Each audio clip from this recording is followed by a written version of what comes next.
that circle is not a function in the rectangular system. Do we agree? We can make it a function a couple of ways.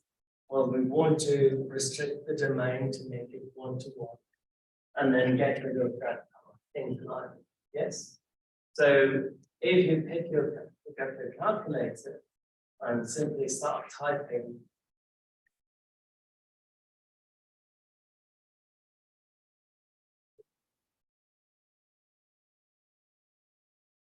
x squared plus y squared equals 25, which would mean y squared equals 25 minus x squared.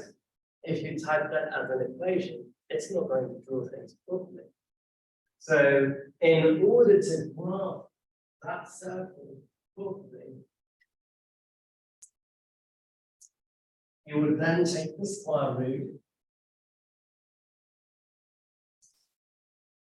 and you would have square root of 25 minus x.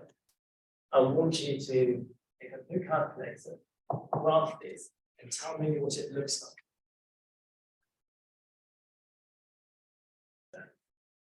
So when you graph this, you would get half a circle, semicircle.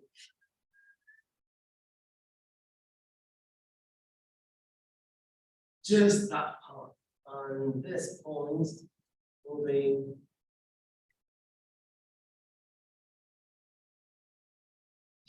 -5 and 5.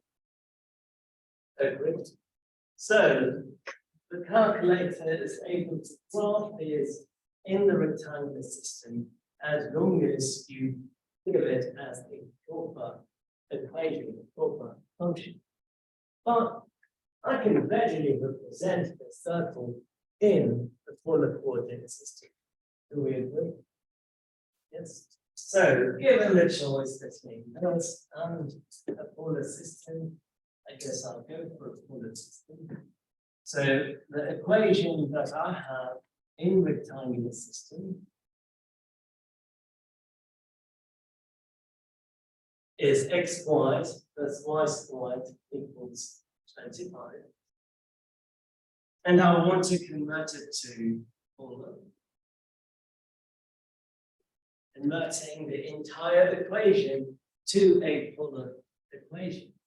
So x is equal to what in terms of r and theta?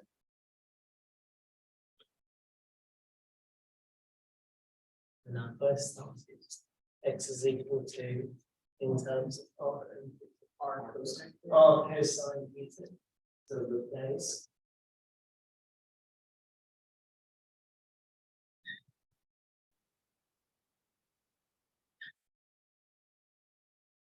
r sine theta.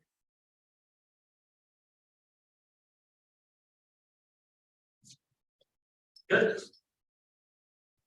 Well, that would simply mean r squared cosine squared theta plus r squared sine squared theta equals 25. Yes, no, no. What is common?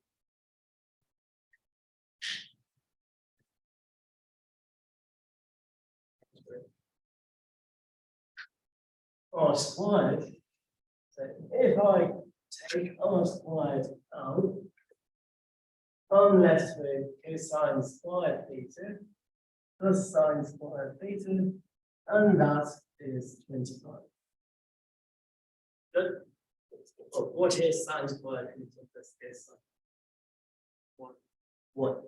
So r squared times 1 is 25, which means r squared is 25. That is plus or minus.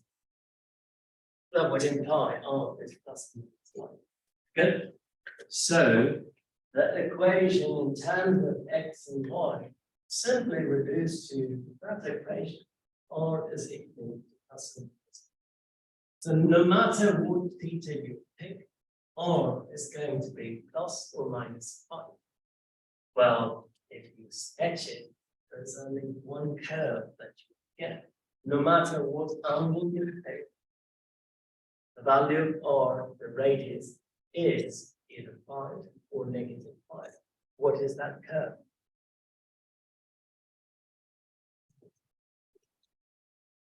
On a graph, you're going to go round and round and round.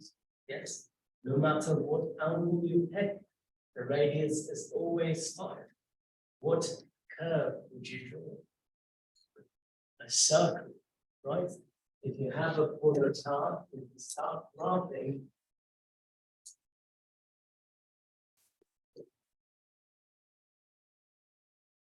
let's say that is the concentrate minute 5. Polygon, of course. So no matter what angle you take, the radius is always 5. So if you kept putting the dots and connecting the dots, what would you end up getting? A circle. So in a polar system, it's naturally a circle.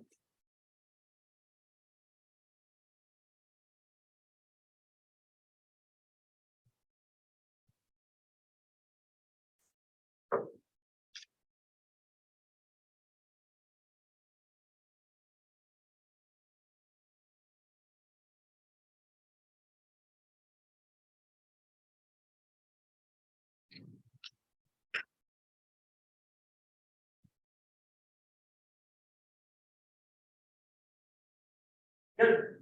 Do we agree that that is an equation? And is that equation in rectangular system or polar system? Rectangular. And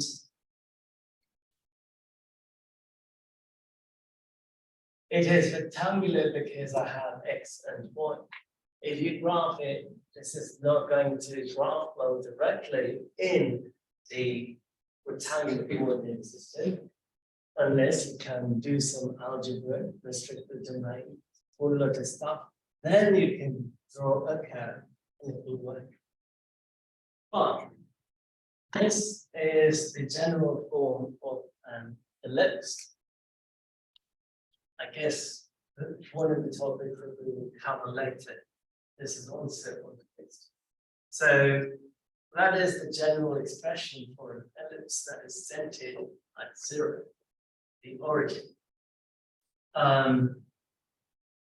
Well, an ellipse is an oval, right? Given the choices of explaining an oval using a bunch of squares or a bunch of circles, which is more conducive? Squares, circles, right? It fits in that. So using squares would be rectangular, circles would be polar. So let's see if you can convert this to an equation in polar system. Same process. All you have to do is use x is equal to r cosine theta, y equals r sine theta. That's it.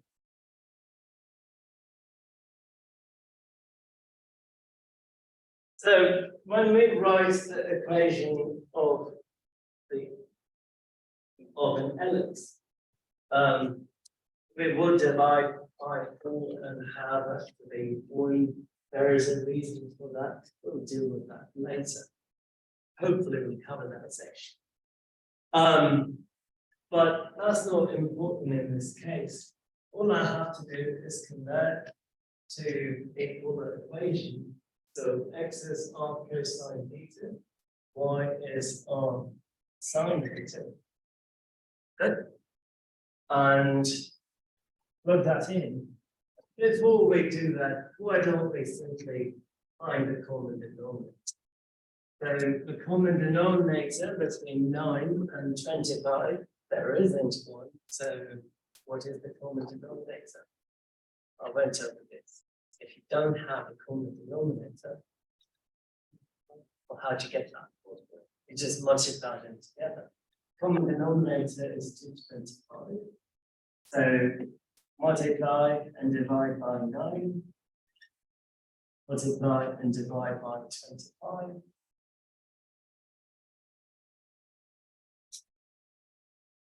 Good.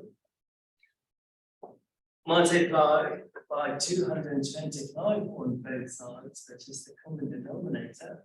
You will have 9x squared plus 25y squared equals 4 times 225. 900. Good.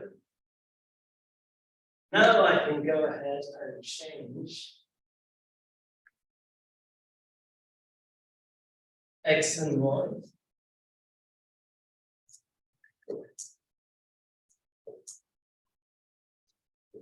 Nine r cosine theta square plus 25 r sine theta square equals 900. Good. 9 r squared cosine squared theta plus 25 r squared sine squared theta equals 900. What do we have in common?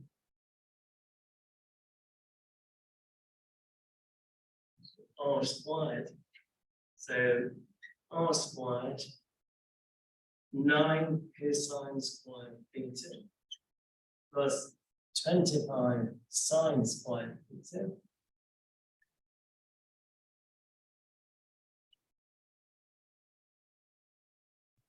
equals 900.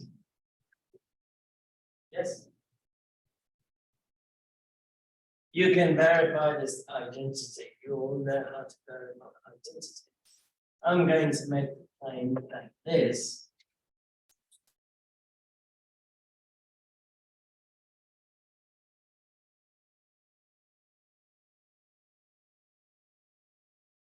We're the same as that. You can try it at home. Got to cite it there. Exactly the same. So if I can write r squared, what I'm doing is solving, so divide by this term on both sides. So r squared is 900 over 9 plus 16 sine squared theta. If that is the case, how do we solve for r?